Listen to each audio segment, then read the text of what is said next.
Good evening, everyone. Welcome to Commerce class by Uma Devi Children's Academy. I am Umesh Siddiqui, and today I will teach you chapter 5 in business studies, that is organizing. This chapter stands for 6 to 8 marks in the board examination. Right? What is organizing? As you know very well that from chapter number 4, that was planning, the functions of management were started. As you know very well that there are 5 functions of management. The first was planning, second is organizing, third is staffing, fourth is directing, and fifth is controlling. So today I am teaching you the second function of management, that is organizing. Right? So before understanding the meaning of organizing, first of all we have to go back in the chapter number planning. Right? In chapter planning, we have studied that planning means thinking in advance what we want to do and how it will be done and by whom it will be done, when it will be done. Right? After making a complete plan, when we have created the complete plan, the next chapter, that is organizing, is started. Organizing means, in this chapter organizing, we give the physical appearance to our planning. You don't understand? When we studied the chapter number 4, that was planning, in planning we have thought about what to do, when to do, how to do, by whom it will be done. Right? After thinking in advance कि हमें करना क्या है, हम कब करेंगे, हम कैसे करेंगे, इसके बाद में हमारा नेक्स्ट चैप्टर शुरू होता है ऑर्गेनाइजिंग. इस ऑर्गेनाइजिंग में हम क्या करेंगे, अपनी प्लानिंग को फिजिकल अपीयरेंस देने के लिए हमें कौन कौन से बहुत सारे काम करने हैं, उन सभी कामों को आइडेंटिफाई करेंगे. एग्जाम्पल लीजिए आप, suppose we have decided, we have set an objective that after opening a restaurant we will earn 5 lakh rupees in this year. Suppose I have decided this objective. Right? अब restaurant खोल के एक साल में 5 लाख रुपए कमाना एक आसान काम नहीं है. रेस्टोरेंट खोलने के बाद 5 लाख रुपए कमाने के लिए हमें बहुत सारी एक्टिविटीज करनी पड़ेंगी. हमें बहुत सारी एक्टिविटीज कौन सी करनी पड़ेंगी बच्चों? हमें बहुत सारी एक्टिविटीज करनी पड़ेगी कि हमें अपने रेस्टोरेंट के अंदर कैसी क्वालिटी का खाना बनाना है, खाना कैसे बनेगा, कहाँ बनेगा, फिर वो कैसे दिखेगा, उसे हम किस तरीके से बेचेंगे, बेचने के लिए हम कौन कौन से काम करेंगे. पहली चीज, खाना बनेगा कैसे. खाना बनाने के लिए हमें बहुत सारे एक्शन करने पड़ेंगे. उसके बाद खाना वो हम किस तरीके से सेल आउट कर पाएंगे. खाने को सेल आउट करने के लिए हमें बहुत सारी एक्टिविटीज करनी पड़ेगी. तो अपने टारगेट को अचीव करने के लिए हमें जिन जिन बहुत सारी एक्टिविटीज को परफॉर्म करना होता है, उन सारी एक्टिविटीज को आइडेंटिफाई करना. और सिर्फ आइडेंटिफाई नहीं करना, आइडेंटिफाई करने के बाद में हम पाएंगे कि बहुत सारी एक्टिविटीज ऐसी होंगी जो सिमिलर नेचर की होंगी.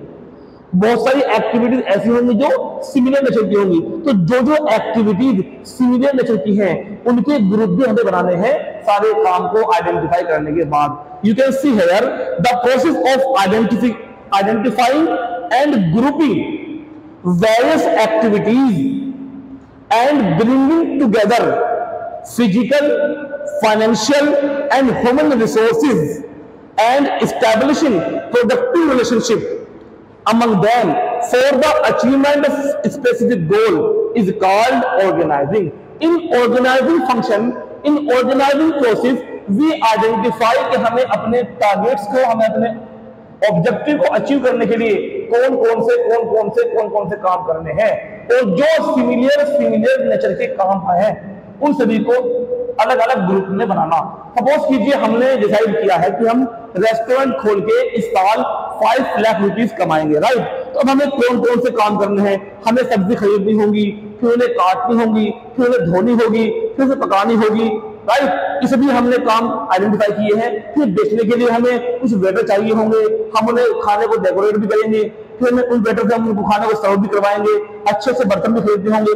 तो जो हमें सारे काम करने हैं, अब देखिए हमने पहले खाना बनाने के लिए बहुत सारे काम सोचे, तो उन सभी खाना बनाने के जो काम है उनका अलग group, cooking department, cooking group, right. फिर हमें तो बेचना है, बेचने के लिए हमें बहुत सारे आदमी चाहिए होंगे, हमें उनको खाने को डेकोरेट भी करना है, तो उसके लिए अलग ग्रुप, सेलिंग डिपार्टमेंट, राइट। हमने कितना खरीदा, कितना बेचा, हमें इसका हिसाब किताब भी रखना होगा, कितना रुपया हमारे पास में आया, कितने रुपया हमारे पास से गया। तो इस सारे काम करने के लिए अलग ग्रुप, उसे क्या कहेंगे हम लोग, फाइनेंसिंग डिपार्टमेंट या अकाउंटिंग डिपार्टमेंट, राइट। तो in this way we can say the process of identifying, पहचानना, एंड ग्रुपिंग, और बहुत सारे काम को पहचान करके जो सिमिलर नेचर के काम है उनके अलग अलग ग्रुप हम हैंड टू हैंड बनाते हुए चलेंगे। तो यहां तक की मीनिंग क्या हुई, the process of identifying and grouping various activities, हमें बहुत सारी कौन कौन सी एक्टिविटीज करनी है, उन सभी एक्टिविटीज को पहचानना, पहचानने के बाद जो सिमिलर नेचर की एक्टिविटीज हैं उनके ग्रुप बनाना, और ब्रिंगिंग टुगेदर उन सभी एक्टिविटीज को करने के लिए हमें जिन जिन फिजिकल, मतलब मशीनों की, फर्नीचर की, किन किन फिजिकल चीजों की जरूरत है, कितने पैसे की जरूरत है, कितने आदमियों की जरूरत है, उन सभी को एक साथ लाना। Bringing together physical, financial and human resource. Here the meaning of physical stand for कि हमें किन किन मशीनों की, किन किन फर्नीचर की, किन किन फिजिकल चीजों की जरूरत होगी, कितने फाइनेंशियल मींस पैसा, कितने पैसे की जरूरत होगी, एंड ह्यूमन रिसोर्स कितने इंसानों की जरूरत होगी, उन सभी को एक साथ लाना।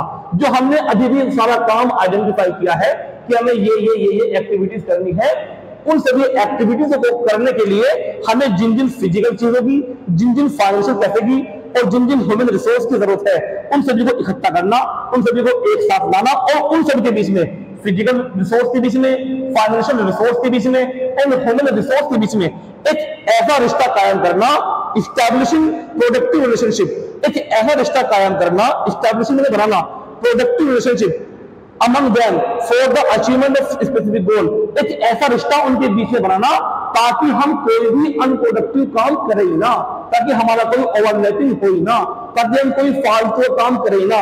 अगर हम इस तरीके से सारे काम करेंगे तो हमारे स्पेसिफिक गोल अचीव हो जाएंगे।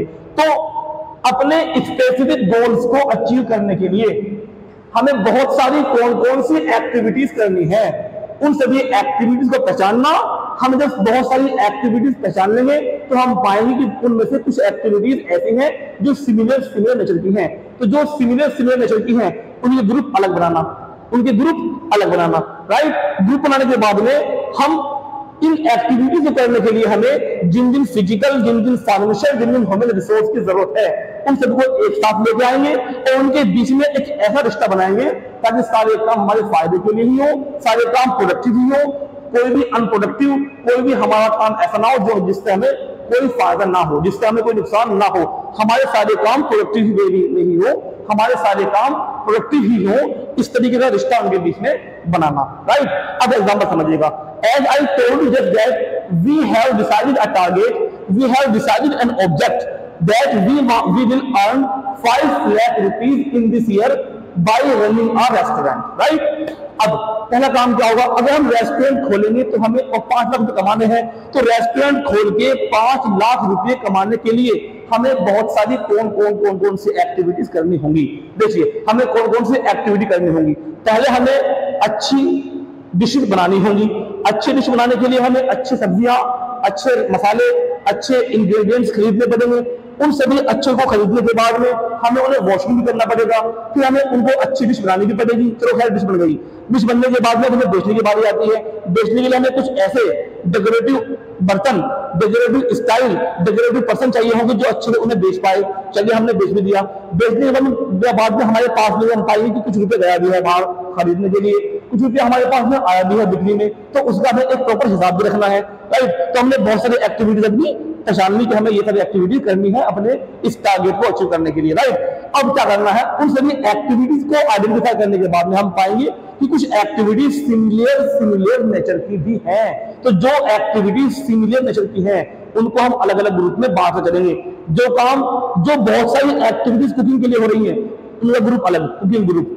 जो बहुत सारी एक्टिविटीज बेचने के लिए हो रही है उनका ग्रुप अलग, सेलिंग ग्रुप। जो बहुत सारी एक्टिविटीज हिसाब किताब रखने के लिए हो रही है उनका ग्रुप अलग, अकाउंटिंग ग्रुप, राइट। तो बहुत सारे एक्टिविटीज को पहचानना कि हम कौन कौन सी एक्टिविटीज करेंगे अपने टारगेट को अचीव करने के लिए, फिर जो सिमिलर नेचर की एक्टिविटीज है उनके अलग अलग ग्रुप में बांटते जाना, राइट। तो फिर इन सभी एक्टिविटीज को करने के लिए हमें किन किन फिजिकल, किन किन फाइनेंशियल और किन किन ह्यूमन रिसोर्सेज की जरूरत होगी। उन सभी फिजिकल रिसोर्सेज को, उन सभी फाइनेंशियल रिसोर्सेज को, उन सभी ह्यूमन रिसोर्सेज को इकट्ठा करना, एक साथ लाना और एक साथ लाने के बाद में उनके बीच में एक ऐसा रिश्ता कायम करना ताकि वो प्रोडक्टिव काम ही करे, वो बिल्कुल भी अनप्रोडक्टिव काम करे ही ना। प्रोडक्टिव काम क्या होते हैं, बात समझने वाली है। यहाँ पर मेरे पास 1 लाख रुपीज है, अगर इन 1 लाख रुपीज को मैं बैंक में रखता हूं तो मुझे मिलेंगे एक साल में 3.5% ब्याज, आई विल अर्न 3,500 रुपीज। लेकिन अगर इसी पैसे को मैं बैंक में न रख करके अगर इसी पैसे को मैं कहीं इन्वेस्ट कर देता हूं, किसी कंपनी के शेयर में इन्वेस्ट कर देता हूं, किसी कंपनी के डिबेंचर में इसे मैं इन्वेस्ट कर देता हूं, या मैं कहीं गोल्ड परचेज कर लेता हूं, तो देखिए गोल्ड का रेट था एक साल पहले 50,000 रुपीज और आज कितना है 60,000 रुपीज। तो 1 लाख रुपए लाके हम 2 तोला गोल्ड खरीद सकते हैं। तो यानी कि हम एक साल में हम अगर गोल्ड परचेज किए होते तो हम 20,000 रुपीज कमा लिए होते। तो बताइए पैसे को बैंक में रखना प्रोडक्टिव है या कहीं गोल्ड में इन्वेस्ट करना प्रोडक्टिव है? तो प्रोडक्टिव मींस इस तरीके की रिश्ता उनके बीच में कायम करना ताकि सारे काम प्रोडक्टिव ही हो, सारे काम फायदे वाले ही हो, नुकसान वाला काम कोई ना हो, राइट। तभी हमारे स्पेसिफिक गोल अचीव हो पाएंगे। तो हम कह सकते हैं अपने स्पेसिफिक गोल को अचीव करने के लिए हम कौन कौन सी बहुत सारी एक्टिविटीज करेंगे। उन सारी एक्टिविटीज को आइडेंटिफाई करना, जो सिमिलर नेचर की एक्टिविटीज है उनके ग्रुप बनाना और इन सभी एक्टिविटीज को करने के लिए जिन जिन फिजिकल, जिन जिन फाइनेंशियल, जिन जिन ह्यूमन रिसोर्स की जरूरत है उन सभी को इकट्ठा करना, उन सभी को एक साथ लाना और उनके बीच में एक ऐसा रिश्ता कायम करना कि हमें कि सारे काम प्रोडक्टिव वे में ही हो, अनप्रोडक्टिव काम कोई ना हो। इस सारी प्रक्रिया को हम कहते हैं organising. I think you have understood the meaning of organising. Thank you, have a nice day.